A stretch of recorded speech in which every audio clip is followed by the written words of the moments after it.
Hey everyone, thanks for coming back to the channel. Please subscribe if you haven't yet and give it a thumbs up if you like the video. Today I'm just going to talk about some battery stuff.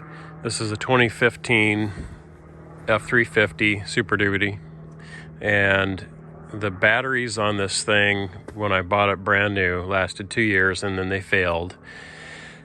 So the original Motorcraft batteries failed in 2 years, which is a common problem back then, and so we had them replaced under warranty, and I tried to get the dealer to put better non-Motorcraft batteries in it, and they wouldn't do it because it's warranty. So anyway, they put a Motorcraft battery back in it, and 5 years later, which is today, 2022, the Motorcraft batteries that they put in had failed, and I could tell it was starting to turn over a little bit slower for a couple weeks, and then all of a sudden one morning it wouldn't start on my way to work. So here we are, and I did a lot of research on batteries, and you can go to the forums, people talk about the all the different types of batteries you can get, but what I ended up settling on was the Die Hard Platinum, and these are group 65s. I believe it goes from 2011 to 2016 for sure on this particular 6.7 power stroke. But anyway, so far so good. I'll show the old batteries here in a second in another clip. I already dumped them off for the core charge to replace these. But anyway, these are AGMs. They're glass mat batteries, I guess absorbed glass mat, I believe. So they're supposed to hold up a little bit longer. They're non-spillable. That means they can be mounted in any direction, and they hold up to vibration a little bit better. I looked at a lot of different brands and settled on the Die Hard, and Die Hard is no longer obviously a Sears brand. They were bought by Advance Auto Parts. So I don't know if the construction's different now or not. You guys might know. Put a comment in the bottom in the description there, comments, and I'll prove it, and then we'll talk about it. Here are not the original batteries, but the ones that were replaced in 2017, so that was 5 years ago, and they replaced the same model at the dealership. Within 2 years, the original version of these had failed and just died one night. These made it 5 years, so they did change something with the construction in these, but the original 2015 batteries failed pretty rapidly, and they knew about it.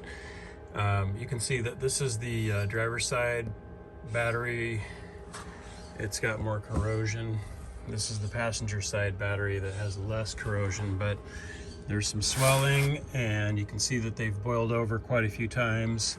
Not sure what these Super Duties do to these batteries, but it's just a high amperage deal, and these trucks get worked pretty hard. So anyway, these are the 5-year-old batteries that I'm pulling out. Another thing I wanted to talk about with the dead battery in the diesel scenario is there's 2 batteries in the diesel for a reason.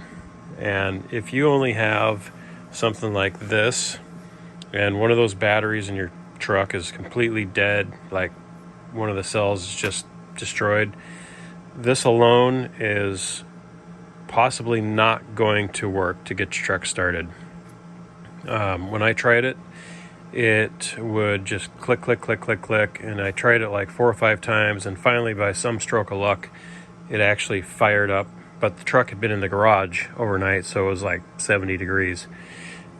However, I went to work, but when I went to work I also brought another little small spare one like this, one of these little lithium deals.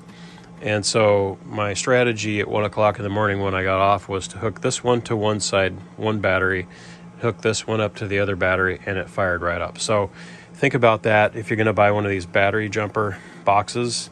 This one here is rated to, it says 1200 amps, but I kind of doubt that that's actually the case. And this little tiny thing here, these tend to not have the amp hours, but they've got a really fast, like probably I would say just like a hotter output. I'll put links down in the description for you for a couple items on Amazon to help you out, but that was my experience when the battery went dead. All right, so I've got a bunch of tools I bought over the years, and two of the tools that I bought were battery testers because I've got kids and a wife, and they've got other cars that need to be worked on, and they're all used, so they go through stuff, and they need maintenance. But anyway, down below in the description, I've got links for both of these types of battery testers. This one's a very basic one, and even though I've got the new battery in here, I'm just going to show you how it works. It's pretty self-explanatory, but this puts quite a load on the battery, and you can see what's going to happen here. So we're just going to hold it not over 10 seconds, maybe just a few seconds, and see what it drops down to. So here we go. All right, she's staying in the green zone, starting to smoke. That's what they do. So anyway, it stayed above 12 volts. We'll hit it again. So that one's pretty strong. If this battery was bad, it would go clear down into the red zone pretty rapidly, or even the 10, which is where my previous batteries were going. They were lead acid. So let's go over to the other. So here's the other option. Here is this tester, and I got this one on Amazon too. All the links are down below in the description. This one's really cool because it'll test, gives really detailed information on cranking amps and charging and everything else like that. It's got settings for battery in vehicle, out of vehicle. But anyway, we're just going to do battery in vehicle. Just going to do a basic battery test.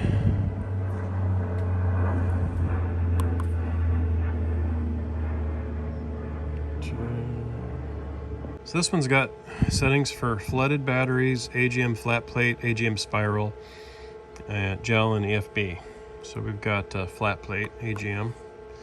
Let's do the.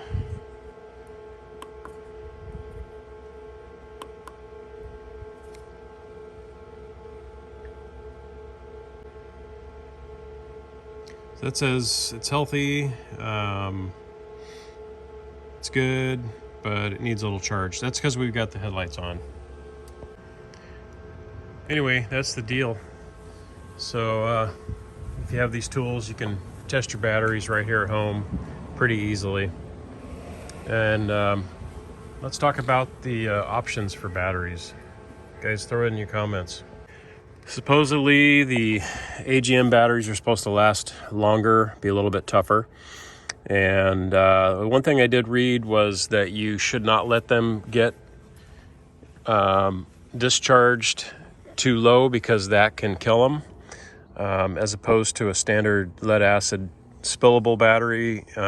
These things don't hold up well when they get drained down that far, but they will hold their charge longer in extended periods of time while you're parked. So anyway, that's it in a nutshell. Let's talk about this in the comment section. Tell me what your views are, what your experiences are with the AGMs versus lead acid, whatever. And also, if you're not a subscriber and you haven't seen my videos, I've got a couple more on the EMP shield install. There's a lot of controversy about that, but they are tested and certified. Also, I've got another Super Duty video where we show you how to test the coolant, and might be something else in there, but there's a ton of different subjects that we do. So hit the subscribe button, hit a like, and appreciate you coming back to the channel.